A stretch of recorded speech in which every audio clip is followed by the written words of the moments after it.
Hello football! Today let's talk about the players whose talent was buried by their coaches. Some of these players have already managed to restore their careers, and some other players still have remained in the shadows. We will tell you about such players. In 7th place we have Donny van de Beek, whose talent was buried by Solskjaer at Manchester United. When this transfer took place, it looked marvelous and logical. The coach needed to straighten the center and the player deserved a promotion for a long time. Van de Beek himself is a great player. He can easily play as a defensive midfielder in combination with McTominay, and he can be useful both in defense and in attack. Plus, he's worked hard and there's no limit to his performance. But what happened in the end? As a result, the lazy Pogba had 21 starts last season, Fred had 27 and Van de Beek had only 4. At the same time, Solskjaer seemed to mock the player by letting him play for 7 or 10 minutes. As a result, the player's talent was buried. Things have gotten even worse this season, with 0 starts and just 69 minutes played. Looks like a big joke. It's good that he has now moved to Everton, and we hope his career will improve there. In 6th place we have Antonio Rüdiger, whose career was buried by Frank Lampard at Chelsea. This happened against the background of their personal relationship, which created a conflict between the coach and the player, and this happened almost immediately as soon as Lampard arrived.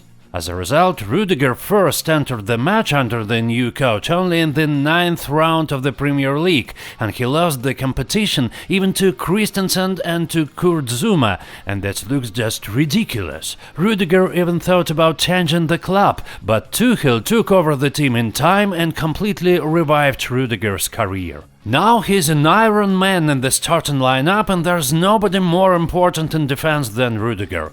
Due to the fact that Tuchel changed the system of pressing, the quality of possession and the scheme itself, Rüdiger's qualities come to the fore. Now he is more often involved in the attack, and on the defense he is charged minimal, so we see how good he is now.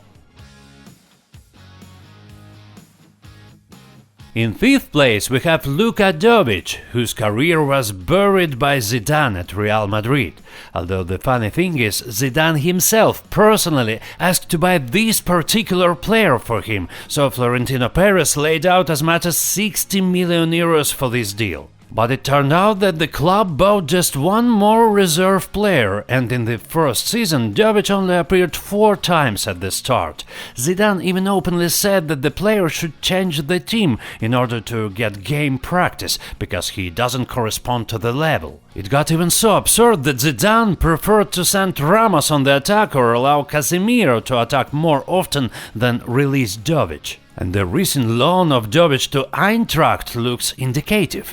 There he scored more in 8 matches at the start than in all this time at Real Madrid. Now Jovic still doesn't get any playing time even under Ancelotti, so it's time for him to think about his future. In 4th place we have another Real Madrid player named Isco, whose career was buried by Santiago Solari. Since his move from Malaga back in 2013, he has constantly received playing time. Yes, he was not always a starting player, but at least he often came out as a substitute. But when the team was headed by Solari, then everything immediately went down. In the first 6 matches under the new coach, Isco did not start, and Solari spoke about the player's poor form and insufficient work in training. And even when Isco was ready and in good shape, the coach didn't seem to notice him, and he releases reservist instead. Fortunately, Solari was quickly fired, but unfortunately, Isco himself never returned to his former excellent level. In 3rd place we have Mauro Icardi, who was buried by Antonio Conte at Inter. The story began with the fact that back in the days of Spalletti, Icardi had a conflict with the Inter's top bosses. It got to the point that the player even refused to go out to play, and the coach had to endure it. But everything changed very quickly when the team was headed by Antonio Conte, who immediately let the player know that he was not worth anything here.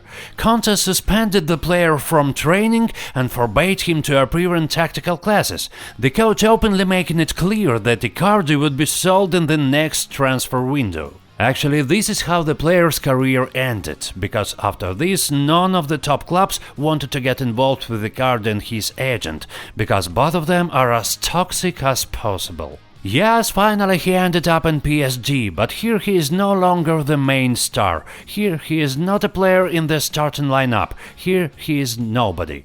Here he is just a reservist who does not shine with his former glory, although the player could become a true Serie A legend, but only could. In second place we have Luke Shaw, whose career was buried by Jose Mourinho at Manchester United. It all started with the fact that the player received a terrible injury and was recovering for 10 months. And when he returned to the team, he, instead of getting some support, received continuous criticism from Mourinho. The coach openly spoke at press conferences that Shaw was worse in training than Ashley Young or Darmian or Daley Blind. He talked about the bad form of the player, about his unconvincing attitude, etc. And of course, Mourinho almost didn't let Shaw play. In the seasons of 2016-17 and 2017-18, the Portuguese allowed Shaw to play 11 matches each season, and to get in shape after a serious injury in such conditions is simply impossible. So we can say for sure that it is Mourinho who killed the player. Although when the team was led by Solskjaer, Shaw proved that Mourinho was completely wrong. Now Shaw is one of the best fullbacks in the English Premier League, and he is also the main player in the England team.